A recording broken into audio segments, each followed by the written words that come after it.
Alhamdulillahi Rabbil Alamin.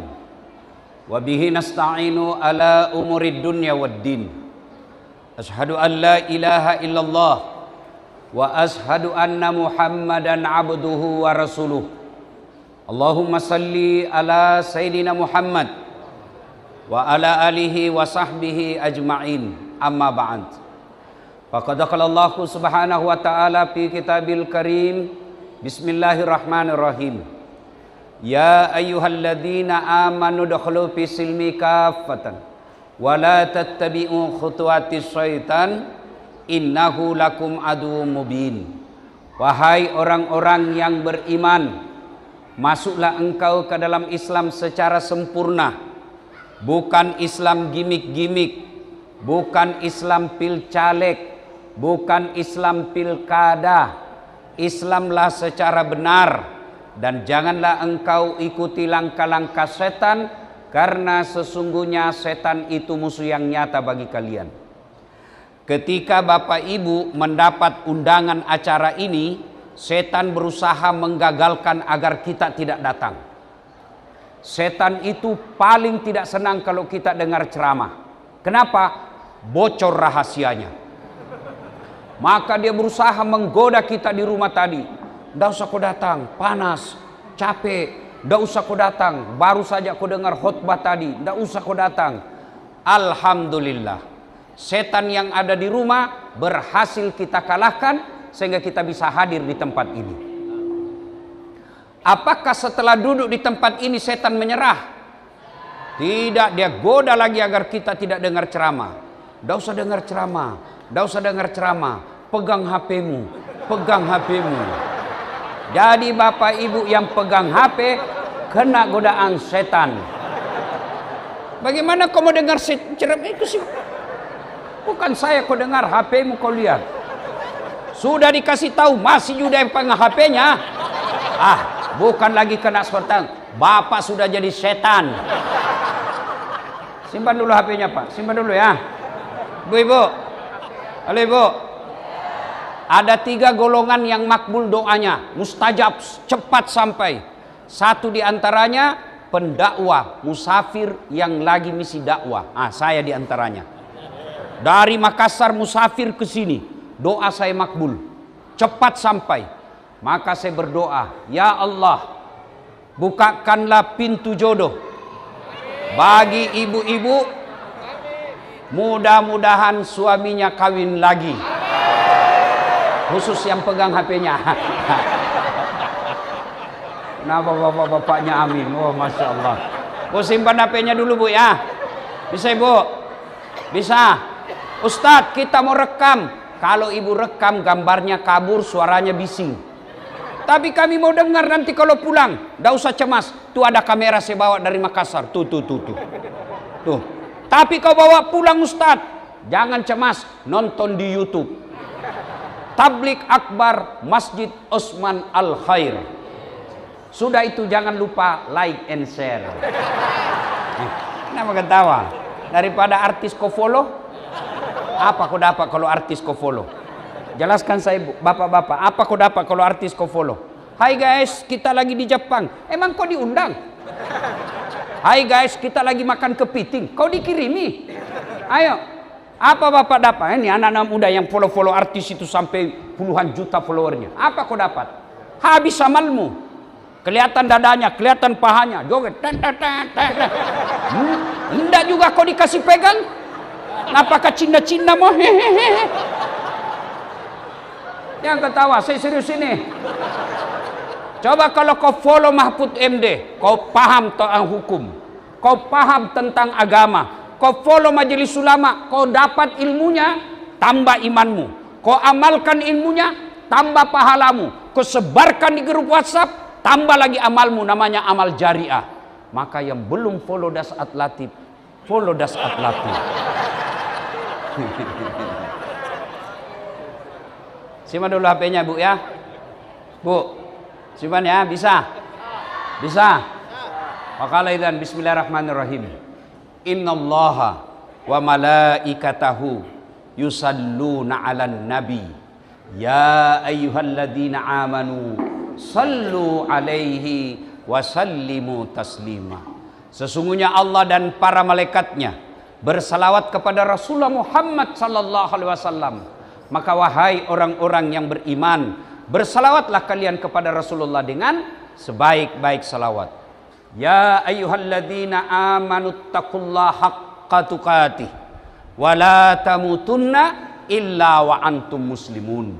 Wahai orang-orang yang beriman, bertakwalah kalian kepada Allah dengan sebenar-benarnya takwa, dan janganlah kalian mati kecuali dalam keadaan beragama Islam. Ayat ini Jumat dibacakan khatib, termasuk guru kita tadi Profesor Dr. Mahfud MD. Ketika khatib mimbar tadi, beliau pun membaca ayat ini. Dari ratusan ribuan ayat dalam Quran, ayat ini selalu diulang-ulang. Kenapa? Ayat ini penting. Wahai orang-orang yang beriman, bertakwa kalian kepada Allah sebenar-benar takwa, dan jangan kalian mati kecuali dalam keadaan beragama Islam. Berarti ayat ini Allah ingin sampaikan, Das'ad, kamu ngaku Islam, KTP-mu Islam, belum tentu kau mati dalam keadaan membawamu Islam. Insya Allah tuan-tuan tidak akan mati dalam keadaan berzina. Amin. Insya Allah kita tidak akan mati dalam keadaan merampok. Amin. Insya Allah kita tidak akan mati dalam keadaan korupsi. Tapi yang bisa membuat kita mati kafir, hubbi aklil haram, suka makan barang haram. Dan salah satu barang haram itu adalah mereka yang menerima serangan fajar ketika pilkada kemarin. Ini semua muka-mukanya ini semua. Oh, nah kau semua pelakunya. Nah, maka terpilihlah anggota dewan kita ketika rakyat susah dia joget-joget. Terpilihlah pemimpin kita ketika kita susah mereka tidak peduli dengan kita. Apa yang dia pikir? Saya sudah kasih kau 300.000. Maka yang lalu biarlah berlalu. 2029 ke depan jangan lagi terima serangan fajar. Bisa? Bisa? Serius bisa? Dengarlah janji hambamu ya Allah. Mereka nanti yang masih terima serangan fajar, buat hidupnya menderita lahir batin. Hampa. Bapak Ibu saudara-saudara sekalian, yang terhormat guru saya Profesor Dr. Mahfud MD, tokoh nasional, cerdas dan berani. Biar cerdas kalau penakut tidak ada gunanya. Ini beliau cerdas, berani, kurang lebih sama orang Bugis. Beliau orang Madura, cuma sayangnya orang Madura takut sama istrinya. Kalau kami orang Bugis tidak ada takut sama istri, cuma istri kami lebih berani daripada saya. Yang kita hormati Bapak Bupati Kayong Utara, yang kita hormati Wakil Bupati, beliau ini orang hebat, bisa mewakili bupati, sementara bupati tidak bisa mewakili beliau. Alhamdulillah. Siapa lagi yang kita hormati? Yang kita hormati Sahibul Bait, mewakili ayahanda beliau, Adinda Raja Sabta Oktahari beserta adinda beliau, adiknya. Mana lagi yang mau dihormati? Mantan bupati. Mana lagi? Ketua Majelis Ulama Indonesia. Mana lagi? Rektor insya Allah. UIN. Semua deh, semua. Waktu habis. Ya. Ibu-ibu, Ibrahim alaihissalam kaya bu, tapi hebatnya apa itu? Apa itu? Oh, drone. Oh, biasalah itu bu. Ya, untung bukan gigi kita yang jatuh. Pak Bu, Ibrahim alaihissalam ini kaya. Sampai kekayaannya dalam sejarah diceritakan binatang ternaknya saja lebih 12.000 binatang ternaknya.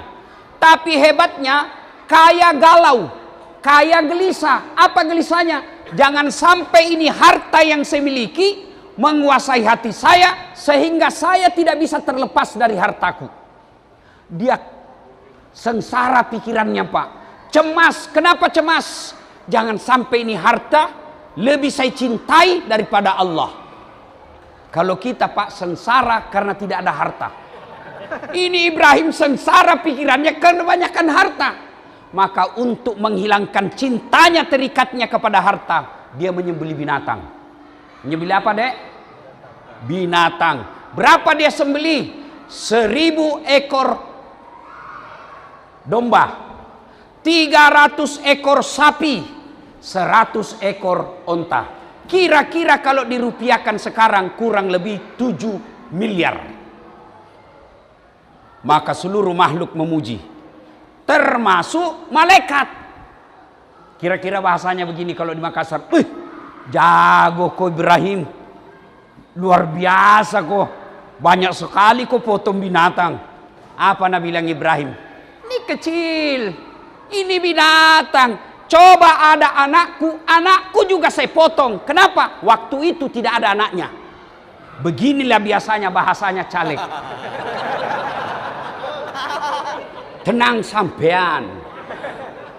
Saya terpilih sedulur-sedulur. Ojo ragu-ragu. Ono masalahnya, telepon saya 24 jam. Begitu terpilih, dia ganti nomor HP-nya. Ada begitu di sini? Ada? Kau salah, kenapa kau pilih? Wah, Ustadz, tenang Ustadz. Kalau saya nanti punya mobil, saya antar Ustadz kemana-mana ceramah. Begitu ada mobilnya, ndak ngantar ceramah. Kemana? Dia ngantar artis. Lalu Ibrahim kelepasan ngomong. Dia bilang, andai saja ada anakku, anakku saya potong. Berlalulah bertahun-tahun. Ibrahim dengan istrinya Siti Sarah ndak punya anak. Siti Sarah mengajukan proposal. Bang, abang kan ini nabi, perlu ada penerus, pendakwah. Abang ndak punya anak nih. Apa kata Ibrahim? Ndak. Jadi bagaimana? Bang, kawin lagi lah bang. Masya Allah. Kalau bapak disuruh kawin sama istri, saya misalnya pak, weh saat kau kawin, merdeka. Dipaksa nikah, tidak mau pak.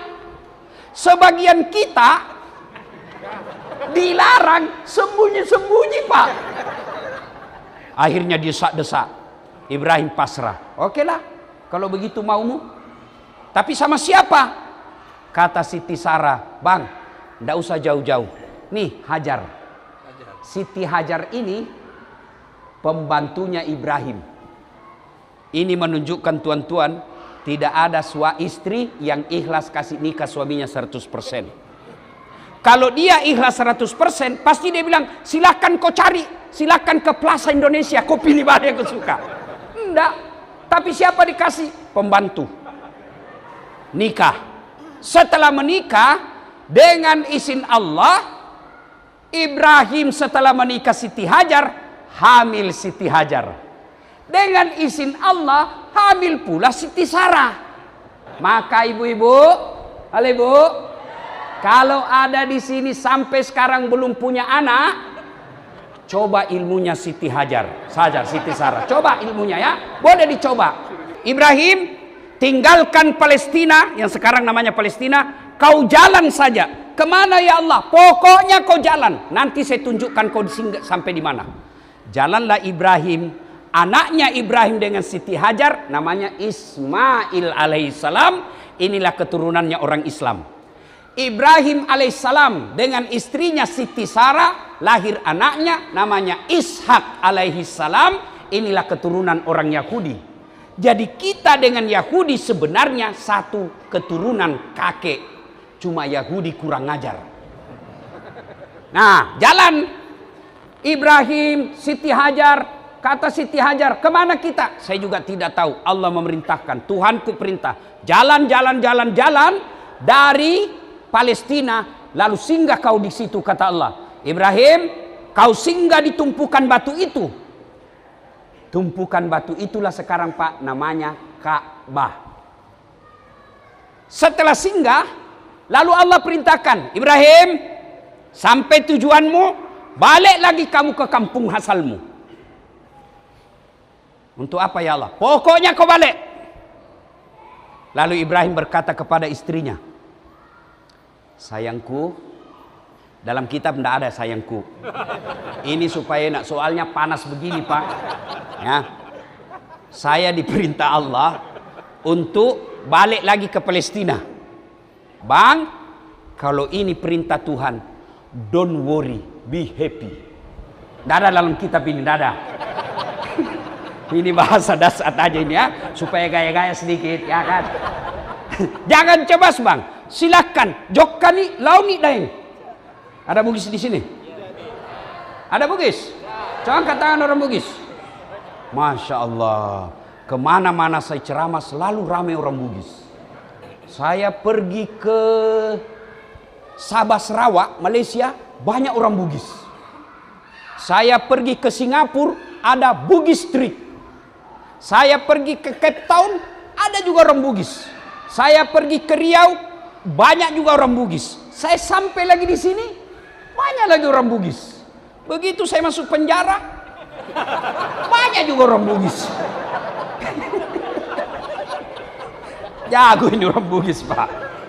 Ya, akhirnya kata Siti Hajar, Daeng, kalau ini perintah Tuhan, silahkan berangkat.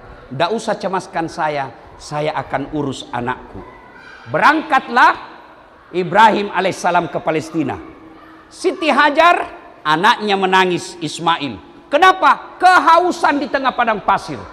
Siti Hajar tidak putus asa. Dia berikhtiar, dia bekerja. Caranya apa? Dia kejar air. Ibu-ibu pernah berdiri di tengah jalan raya, aspal, lalu kita tengok jauh di tengah matahari, panas terik begini, biasa ada air kan kelihatan? Ya, itu bahasa Indonesianya fata morgana. Siti Hajar lihat, wih air, dia kejar, sampai tidak ada, dia kejar lagi. Itulah sekarang dalam ritual haji namanya sa'i, perjalanan lari-lari kecil antara Safa dan Marwah. Ternyata berulang sekarang di 2026. Fata morgana yang dilihat oleh Siti Hajar waktu itu sekarang lebih modern, namanya hoax. Apa namanya? Hoax, berita bohong, hoax. Dan kalau Siti Hajar lari namanya sa'i, kalau kita sekarang namanya AI. Orang bule bilang AI. Itulah AI. Palsu. Dan saya selalu jadi korbannya. Muka-muka saya, wajah-wajah saya, video-video saya, suara-suara saya, tapi narasinya jual obat kuat. Aduh, menghina ini. Saya masih kuat. Saya langsung japri itu yang punya akun di Facebook. Saya tuntut kau, hapus itu. Istri saya yang pertama lihat, dia bilang menghina. Ustadz kan masih kuat. Saya masih kuat, Prof. Masih bisa 5 kali satu hari, Pak. Nah, salah paham lagi nih, Pak. 5 kali ceramah maksud saya. Hah. Akhirnya, lari-lari kecil, itulah sa'i sekarang.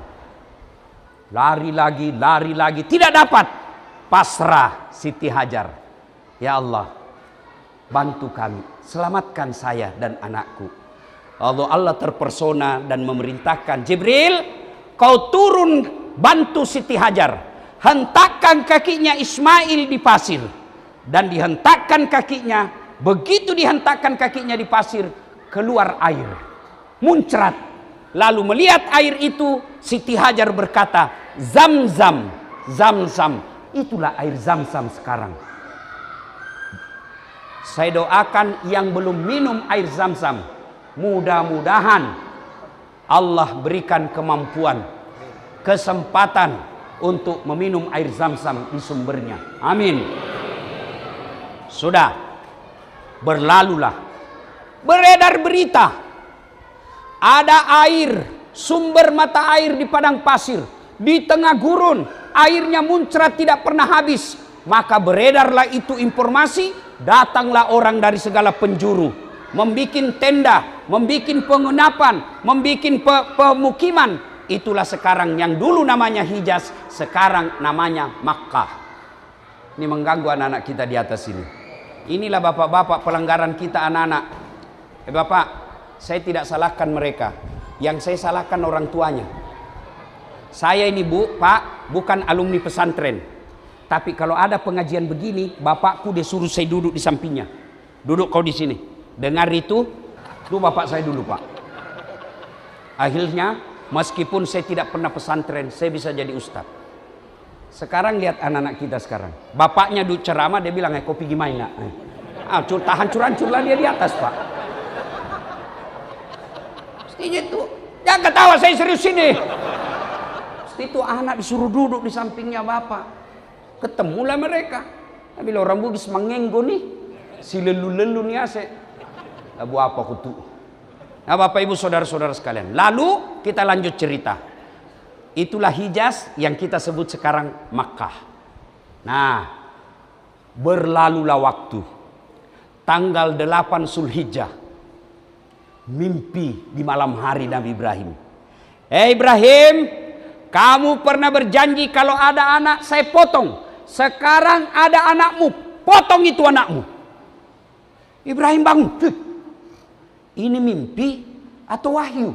Kalau mimpi, kenapa anak disuruh potong? Keterlaluan betul. Lama ditunggu disuruh potong. Kalau ini mimpi, kenapa kok jelas sekali? Ibrahim berenung-renung, berpikir mimpi wahyu, merenung lama. Maka kita sekarang tanggal 8 Zulhijjah disebut hari Tarwiyah atau hari berpikir-pikir sunnah puasa hari Senin kemarin. Yang tidak puasa, wassalam. Kita puasa insya Allah umur panjang.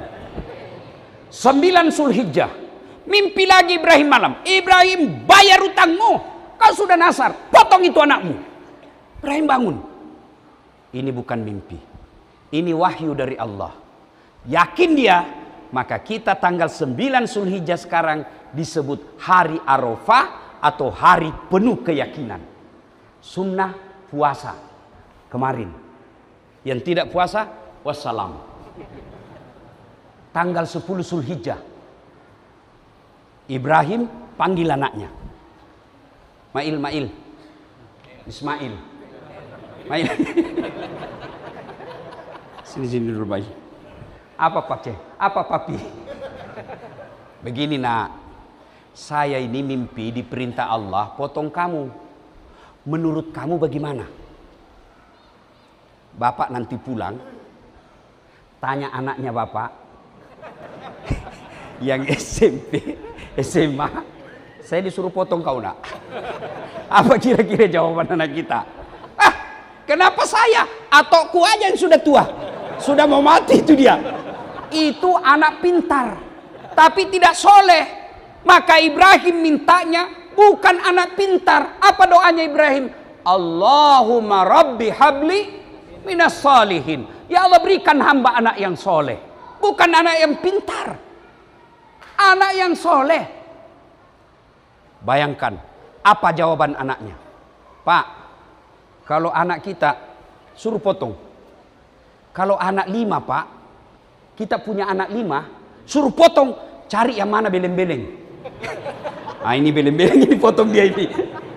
Satu Pak disuruh potong. Ibrahim ajak diskusi anaknya. Apa jawaban anaknya? Pak, kalau ini perintah Allah, jangan cemaskan saya. Kalau ini perintah Allah, jangan ragu, laksanakan. Insya Allah, Bapak akan mendapati saya anak yang sabar. Sudah melempar 3 jumroh, itulah kejadian waktu Ibrahim mau gerek anaknya. Ada jamaah haji Pak dari Indonesia, dia ambil batu, dia sudah lihat itu, inilah setan, dia selalu menggoda saya. Bismillah, Allahu Akbar, kembali itu batu Pak, melentingkan dinding, melenting, hampir kena kepalanya. Penasaran dia pungut itu batu. Begitu dilihat ada tulisan, sesama setan dilarang saling melempar. bilang di sini kau lempar saya. Di Indonesia kita sama-sama mencuri MBG. Di sini kau lempar saya. Di Indonesia sama-sama kita rampok MBG. Katanya 19.000 ekor sapi tiap hari. Tapi kita tidak pernah lihat sapi MBG. Nah, setan.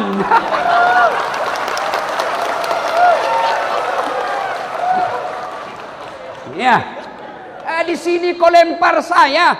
Di proyek jembatan sama-sama kita tilap main selisih. Oh, saudara-saudara sekalian ya, sudah.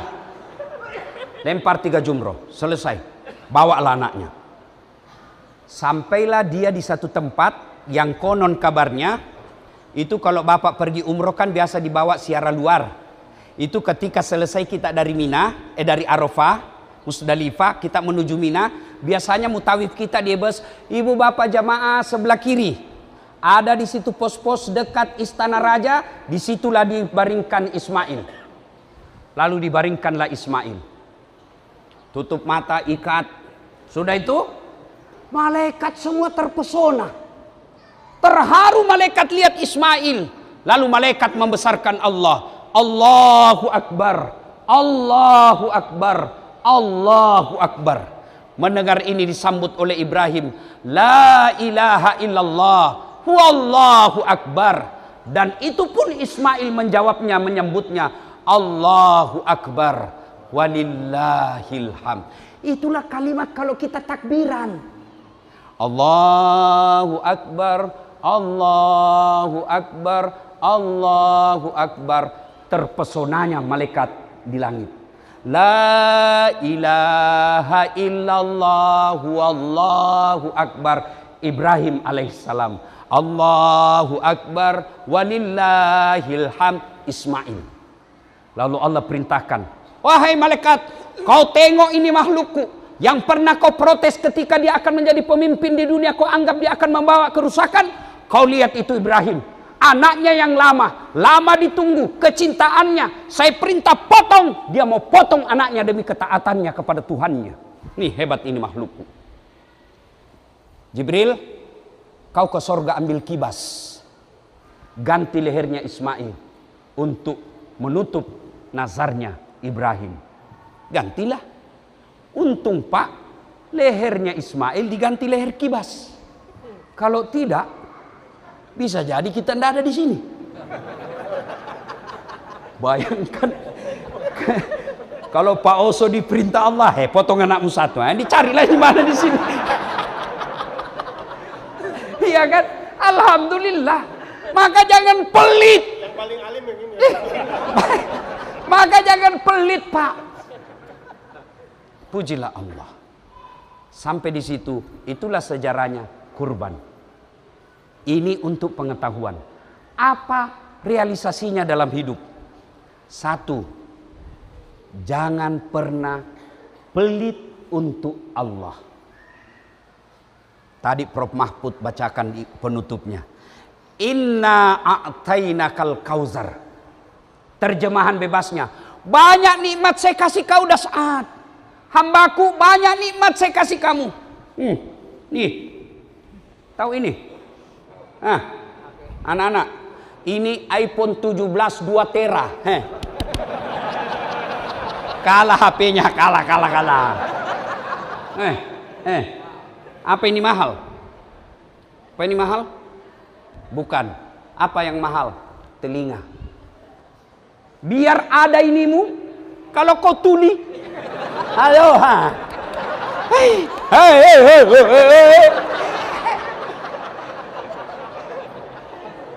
Iya.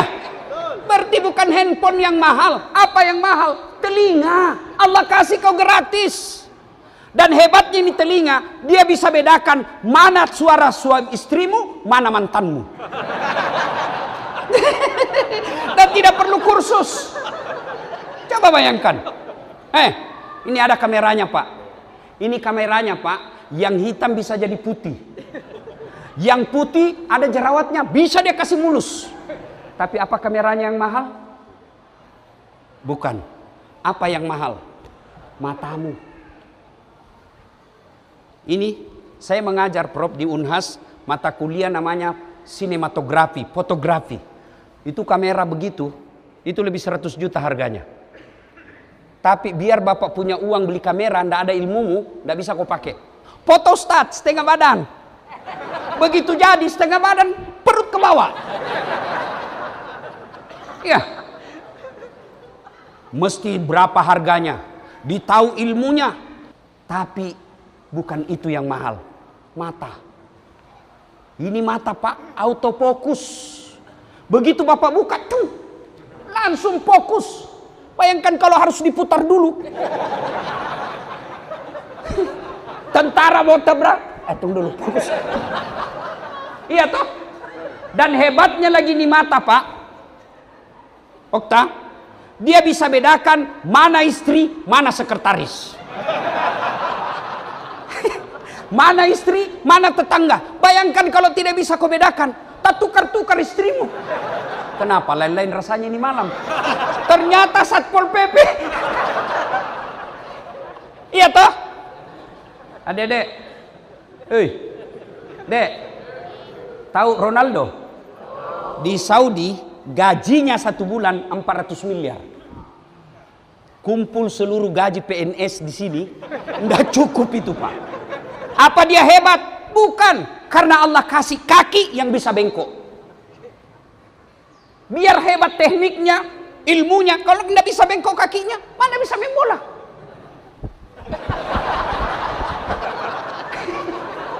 Iya toh? Kenapa saya bisa datang ceramah di sini? Karena kaki saya cantik gantian jalan. Bayangkan kalau dia tidak mau gantian jalan, tidak gerak saya Pak, capek. Iya toh? Atau dia mau jalan bersamaan. Maka kita ucapkan alhamdulillah. Alhamdulillah. Ibu-ibu, mau cepat kaya? Mau? Jual jantungmu. Jantung di Hong Kong harganya sekitar 7 sampai 10 miliar. Allah kasih gratis. Ginjal kalau dijual 2 sampai 3 miliar, 2 di dalamnya 6 miliar. Bayangkan, ada lagi nikmat, Prof. Namanya nikmat gigi. Pak, Bapak pernah bayangkan itu bagaimana seandainya nih gigi tumbuh dan panjang seperti rambut?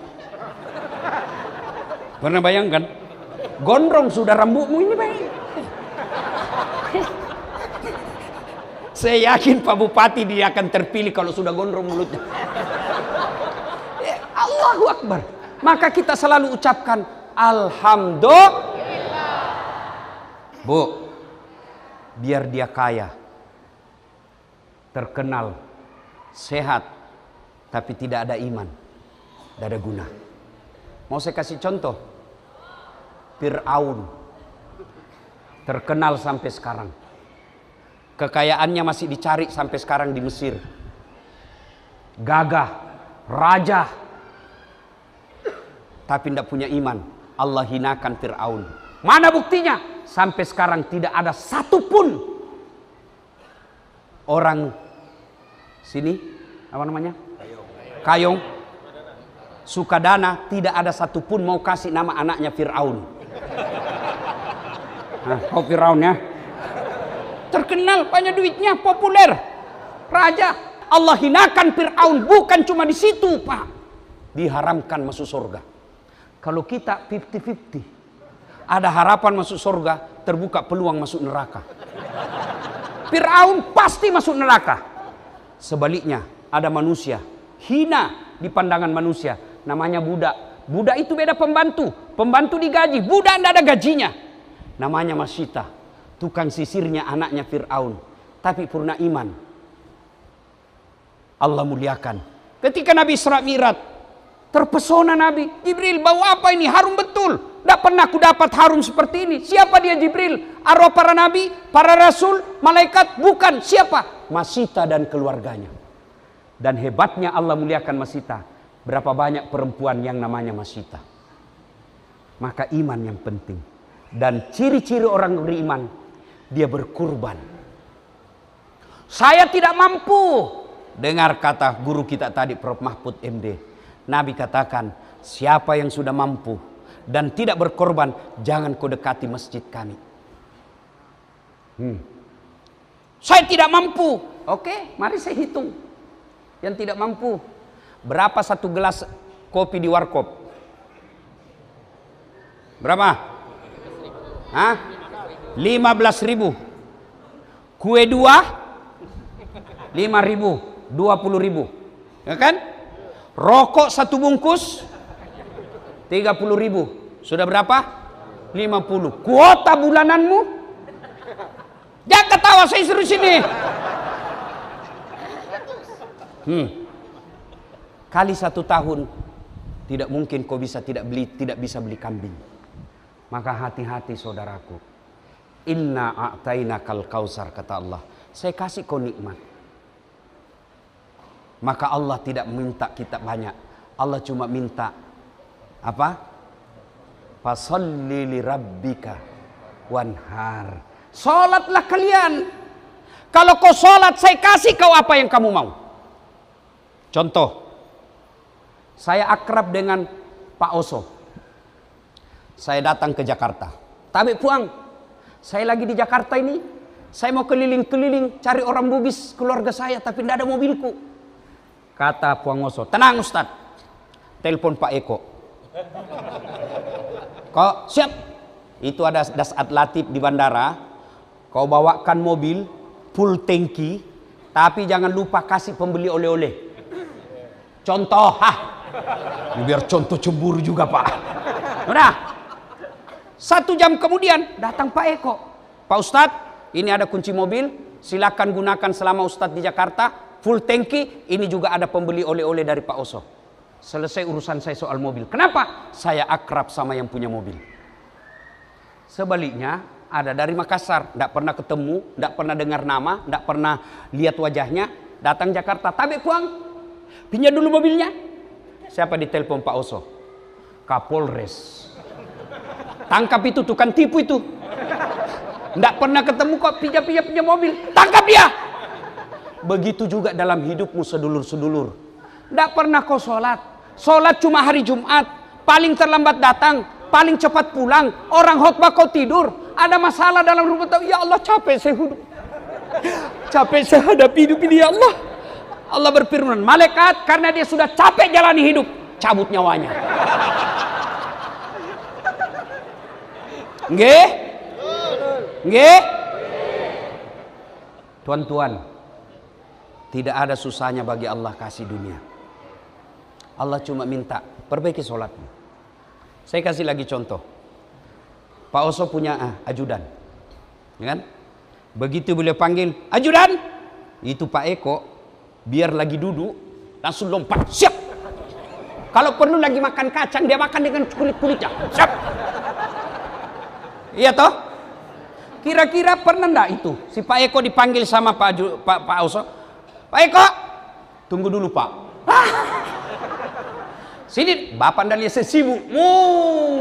Dipulangkan kau kesatuanmu. Itu manusia, betapa takutnya kita. Lalu kenapa ketika sedulur-sedulur dipanggil Allah, hayya 'alas shalah, apa jawaban sampean? Tunggu. Tuhanmu kau suruh menunggu, sementara Pak Oso saja kau tidak mampu bilang tunggu. Pantas 30 tahun kau merantau dari Jawa, 30 tahun kau merantau dari Sulawesi, sampai sekarang kau tidak bisa lepas dari kredit.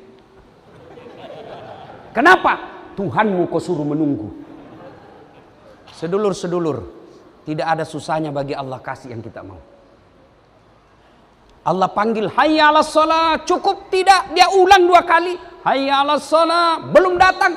Allah tingkatkan kasih sayangnya dengan panggilan yang lebih mesra. Hayya 'alal falah, sini Bu, saya kasih apa yang kamu mau. Itu hayya 'alal falah, bahasa Indonesianya, sini saya kasih kamu kemenangan. Apa itu kemenangan yang kamu mau?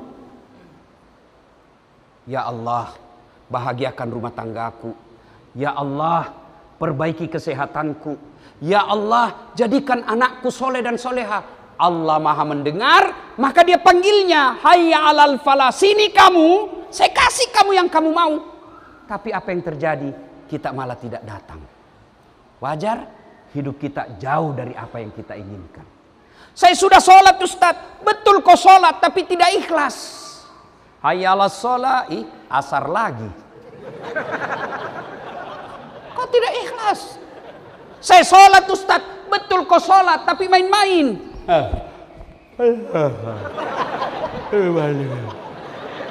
Ya karena budua. Hidin siratan.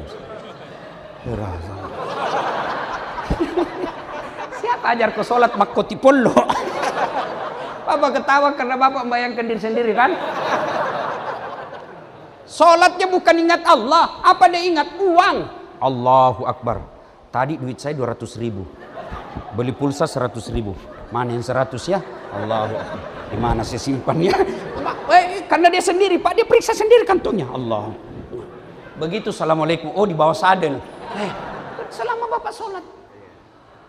Maka pulang dari pengajian ini, cukuplah perbaiki sholat. Itu sudah luar biasa. Yang kedua, kata Allah, setelah kau perbaiki sholat, berkurbanlah. Saya yakin sedulur-sedulur sudah kurban. Tapi bukan ini yang penting. Sapi bukan itu yang penting. Ada yang tanya saya di medsos, Ustadz, ini ada pemerintah bagi-bagi sapi pakai APBN.